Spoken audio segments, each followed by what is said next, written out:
Hello everyone, welcome to the channel. If you are new here, I am Kamlesh Sawant और आज हम trading और investment में इंटरेस्ट रखने वाले किसी भी पर्सन के लिए सबसे पावरफुल टूल में से एक में डीप नॉलेज सीखने जा रहे हैं। वो है टेक्निकल एनालिसिस। चाहे आप बिगिनर हो या कोई अपने ट्रेडिंग स्किल्स को शार्प करना चाहते हो, तो ये वीडियो आपको ये समझने में मदद करेगा कि टेक्निकल एनालिसिस क्या है, ये इतना इम्पोर्टेंट क्यों है और आप मार्केट में मोर इन्फॉर्म डिसीजन लेने के लिए इसका उपयोग कैसे कर सकते हो। हम चार्ट पैटर्न, ट्रेंड्स, सपोर्ट और रेजिस्टेंस जैसे की कंसेप्ट्स और कुछ कॉमन इंडिकेटर्स को सीखेंगे, जिनका उपयोग ट्रेडर्स प्राइस मूवमेंट्स की प्रेडिक्शन करने के लिए करते हैं। इस सीरीज के एंड तक आपके पास टेक्निकल एनालिसिस के साथ स्टार्ट करने के लिए एक सॉलिड फाउंडेशन होगा और शायद अपने ट्रेड्स को एक नए पर्सपेक्टिव से देखना भी शुरू कर सकते हैं। So make sure to stick around till the end. You don't want to miss any of it. पिछले मॉड्यूल ने हमें फंडामेंटल एनालिसिस के बारे में बेसिक अंडरस्टैंडिंग के साथ एक अच्छे स्टेज पर सेट किया था। पिछले मॉड्यूल से कुछ क्यूज लेते हुए अब हम जानते हैं कि शेयर मार्केट की सफलता के लिए एक अच्छी तरह से research point of view develop करना इम्पोर्टेंट है। एक अच्छे दृष्टिकोण का एक डायरेक्शनल व्यू होना चाहिए और इसमें ऐसी इंफॉर्मेशन भी शामिल होनी चाहिए जैसे कि price at which one should buy and sell stocks, risk involve, expected reward, expected holding period. Technical analysis एक पॉपुलर टेक्निक है जो आपको ये सब करने को अलाउ करती है। यह न केवल आपको किसी विशेष स्टॉक या इंडेक्स पर एक पॉइंट ऑफ व्यू डेवलप करने में मदद करता है, बल्कि आपको एंट्री, एग्जिट और रिस्क मैनेजमेंट को ध्यान में रखते हुए ट्रेड्स को एग्जीक्यूट करने में मदद करता है। सभी रिसर्च टेक्निक्स की तरह टेक्निकल एनालिसिस भी अपने एट्रीब्यूट्स के साथ आता है, जिनमें से कुछ हाईली कॉम्प्लेक्स हो सकती है। हालांकि टेक्नोलॉजी इसे समझने में आसान बनाती है। जैसे जैसे हम इस मॉड्यूल के साथ आगे बढ़ेंगे, हम इन एट्रीब्यूट्स को डिस्कवर करेंगे। What is technical analysis? Technical analysis market participants के एक्शंस के आधार पर मार्केट में बिजनेस के अपॉर्चुनिटीज को आइडेंटिफाई करने के लिए एक रिसर्च टेक्निक है। मार्केट पार्टिसिपेंट्स की एक्शंस को स्टॉक चार्ट के माध्यम से देखा जा सकता है। टाइम के साथ इन चार्ट्स के अंडर पैटर्न बनते हैं और प्रत्येक पैटर्न एक सर्टेन मैसेज देता है। एक टेक्निकल एनालिस्ट का काम इन पैटर्न्स को आइडेंटिफाई करना और एक पॉइंट ऑफ व्यू डेवलप करना है। किसी भी रिसर्च टेक्निक की तरह टेक्निकल एनालिसिस कई एजम्पशंस पर आधारित है। टेक्निकल एनालिसिस के एक प्रैक्टिशनर के रूप में आपको इन एजम्पशंस को पर्सपेक्टिव में रखते हुए मार्केट में ट्रेड करने की आवश्यकता है। बेशक हम इन एजम्पशंस को डिटेल से समझेंगे जैसे जैसे हम आगे बढ़ेंगे। इसके अलावा इस पॉइंट पर फंडामेंटल एनालिसिस और टेक्निकल एनालिसिस के संबंधित मामलों पर कुछ प्रकाश डालने के लिए सेंस बनता है। अक्सर लोग इन आर्ग्यूमेंट में पड़ जाते हैं कि एक विशेष रिसर्च टेक्निक मार्केट के लिए बेहतर दृष्टिकोण है। In reality best research approach जैसी कोई चीज नहीं है। एवरी रिसर्च टेक्निक के अपने प्रोज एंड कॉन्स होते हैं।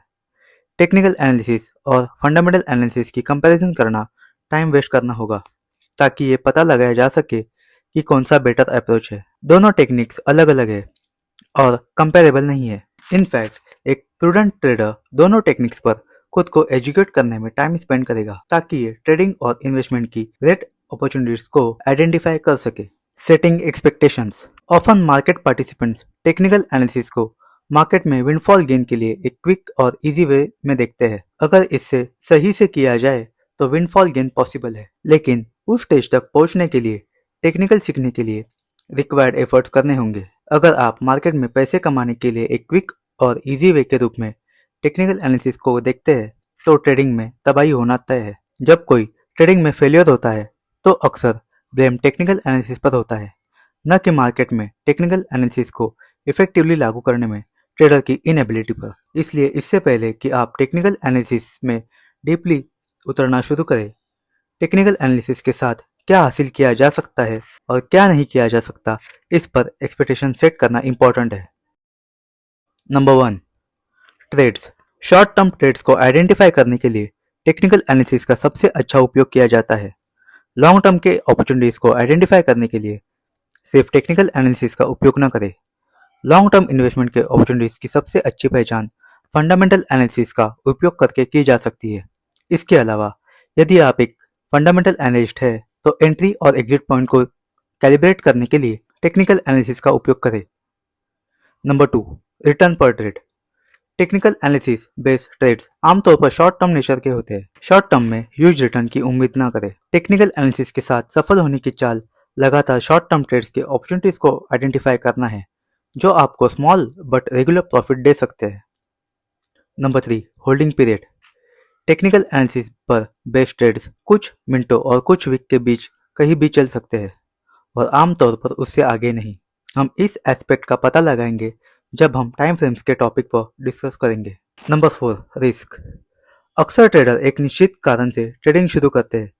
हालांकि स्टॉक में एडवर्स वोलेटिलिटी के मामले में ट्रेड्स लॉस करना शुरू कर देते हैं। आमतौर पर ऐसी सिचुएशन में ट्रेडर इस होप के साथ अपने लॉस में चल रहे ट्रेड्स को बनाए रखते हैं कि वे लॉस की रिकवरी कर सकते हैं।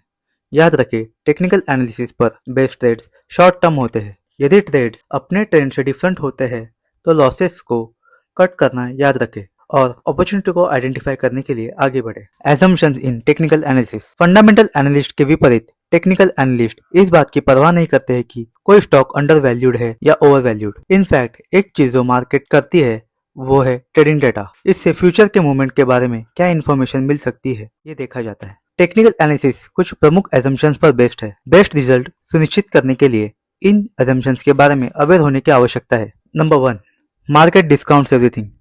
ये एजम्पशंस हमें बताती है कि पब्लिक डोमेन में सभी नॉन और unknown information latest stock price में रिफ्लेक्ट होती है। उदाहरण के लिए, एक अच्छी क्वार्टरली अर्निंग्स के अनाउंसमेंट की एंटिसिपेशन में कंपनी में एक इनसाइडर बड़ी क्वांटिटी में अपनी कंपनी के स्टॉक को बाय कर सकता है, जबकि वो इसे सीक्रेटली करता है। प्राइस उसके एक्शंस पर रिएक्ट करती है। इस प्रकार टेक्निकल एनालिस्ट को रिवील करती है कि ये एक अच्छी बाइंग हो सकती है। Number 2, the how is more important than why. ये पहली अजम्पशंस का एक्सटेंशन है। उसी एग्जाम्पल के साथ जाना जैसे कि पिछले पॉइंट पर डिस्कस किया है। टेक्निकल एनालिस्ट को यह क्वेश्चन करने में कोई इंटरेस्ट नहीं होगा कि इनसाइडर ने स्टॉक क्यों बाय किया, जब तक कि वो जानता है कि इनसाइडर के एक्शन पर प्राइस कैसे रिएक्ट करती है। Number 3, price moves in trend.